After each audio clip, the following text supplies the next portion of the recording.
Welcome to Not Milk Never Milk. Subscribe if you're lactose intolerant. You start by powering down and unplugging the PC. Once unplugged, press the case power briefly to bleed residual charge. Make sure you ground yourself. Either wear an anti-static strap or touch the metal chassis so you do not fry the RAM. Now open the case and identify the HyperX modules and their slots. Take a quick photo so you know channel order. With the clips in view, position your hands so you can operate the retention tabs cleanly and without bending the sticks. Once your hands are steady, push both retention clips outward until they click and stay open, because this unlocks the HyperX stick. You should grip the RAM by the top edges, do not touch the gold contacts or chips. Pull the module straight up, using even force. If it resists, stop and check for a secondary clip or screw.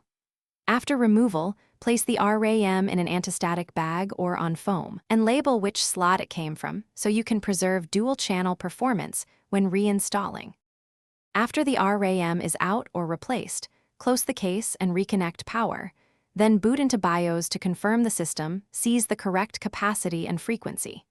Make sure you enable or recheck XMP only after stable detection, and run a brief memory test or boot into the OS to verify stability. If something goes wrong, make sure to reset the modules, test each stick alone, and swap slots to identify a bad DIMM or slot.